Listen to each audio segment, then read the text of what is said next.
je vais demander à Jocelyn Vincent de conclure. Hop, ça ira.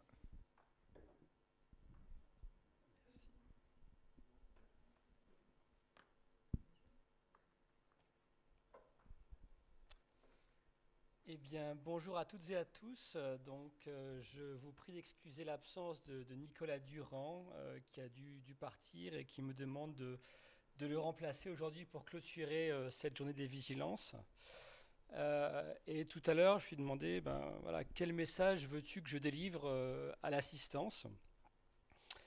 Et là, il m'a dit, je sais pas, je te fais confiance, tu leur fais un bisou et je te fais confiance pour le reste. Et donc j'ai regardé et puis effectivement voilà, l'assistance, là il y a plus d'une centaine de personnes, et donc faire un bisou à une centaine de personnes, je pense que je sais pas, peut-être que les collègues de SPF diraient avec un taux d'incidence à plus de 380 quand même, ça fait beaucoup, hein, où Gabriel Birgan il est parti et les collègues du CEPIAS disent attention aux gestes barrières, voilà.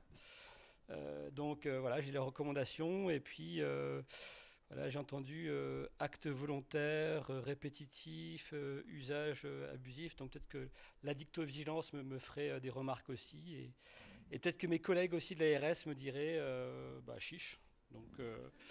Donc en tout cas, voilà. Donc je ne vous ferai pas un bisou à tous, mais je voulais quand même remercier un petit peu tous les participants à cette journée. Vous avez été des participants actifs. Et puis je voulais remercier aussi les membres du REVA qui étaient là aujourd'hui. Les remercier pour leur action au quotidien, parce qu'effectivement, ce que vous faites est vraiment utile, sert au collectif. Et puis, je voulais remercier aussi les collègues qui ont participé à l'organisation de cette journée. Donc, évidemment, Philippe, qui a été un maître de cérémonie brillant. Et effectivement, vous ne le savez pas, mais quand il est en Maine-et-Loire, il est beaucoup mieux habillé que quand il vient chez nous. En tout cas, voilà, je voulais le remercier particulièrement pour ça. Mais il est très, très élégant aujourd'hui. Voilà. Et donc je voulais aussi bien sûr remercier Fanny et puis Blandine, Perrine, pardon, voilà, Angélique, Muriel, donc vous avez été les chevilles ouvrières, et je n'oublie pas aussi Noémie que je ne vois plus, voilà, Noémie aussi pour leur appui. Je voulais quand même rappeler les objectifs de la journée d'aujourd'hui, et 3 objectifs avaient été identifiés. Le premier, c'est promouvoir le signalement. Effectivement, ça a été rappelé à l'instant. Nous vous encourageons à signaler parce que vous avez vu Sophie, c'est une histoire individuelle, enfin une situation individuelle qui est peut-être une histoire collective et devient ensuite un savoir commun.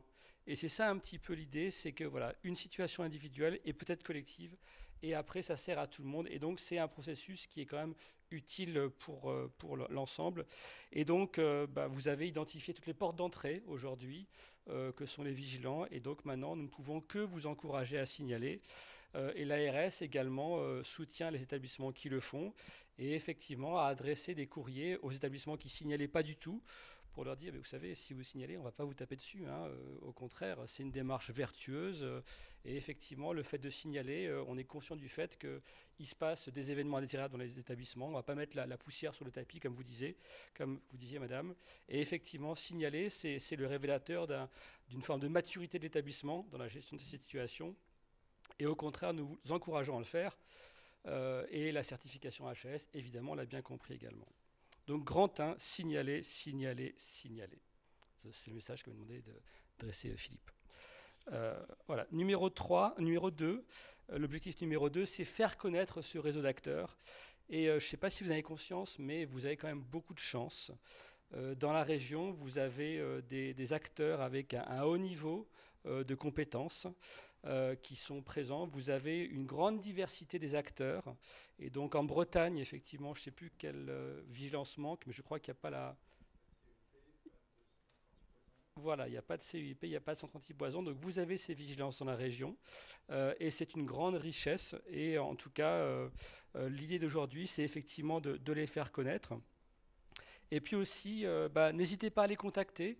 Et aussi pour les réseaux un petit peu naissants, donc je pense à l'identité-vigilance, qui recherche effectivement des relais sur le terrain. Si votre établissement est concerné par cette situation ou veut s'investir, je pense que l'identité-vigilance vous accueillera les bras ouverts. Donc objectif numéro 2, Voilà.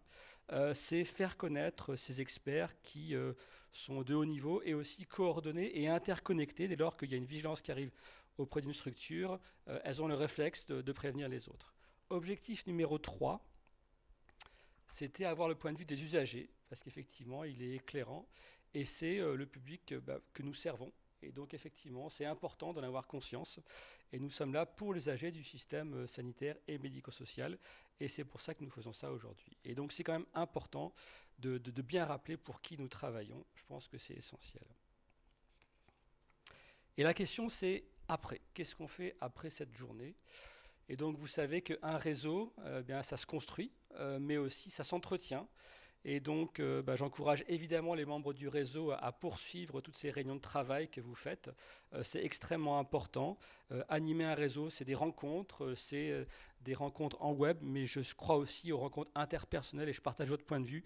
C'est bien en vrai aussi. Donc, je suis content de vous voir dans une salle et pas derrière un ordinateur. C'est quand même très plaisant parce qu'il se passe beaucoup de choses.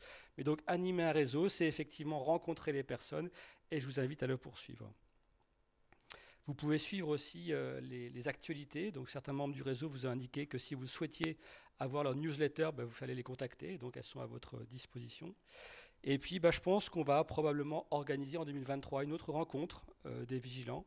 Je ne sais pas où, je ne sais pas dans quelles conditions, mais en tout cas, je pense que c'est quelque chose qu'on va renouveler.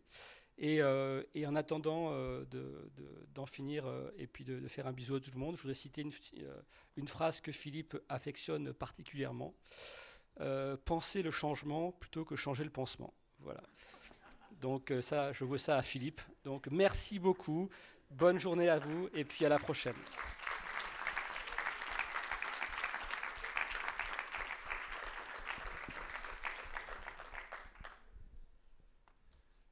Merci. Donc juste vous donner l'adresse exacte, puisqu'on ne l'avait pas tout à fait en tête.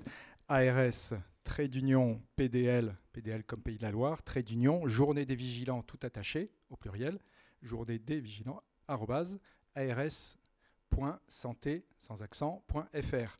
Voilà, si vous voulez des attestations de présence, n'hésitez pas. Et puis on vous fera suivre le livret en version un petit peu mise à jour. Et on essaiera de mettre sur le site de l'ARS les 3 diaporamas. Donc le matin, le quiz et les cas de Sophie. Voilà, merci à tous encore une fois de votre présence. Et soyez vigilants sur la route pour ceux qui rentrent en voiture. Merci.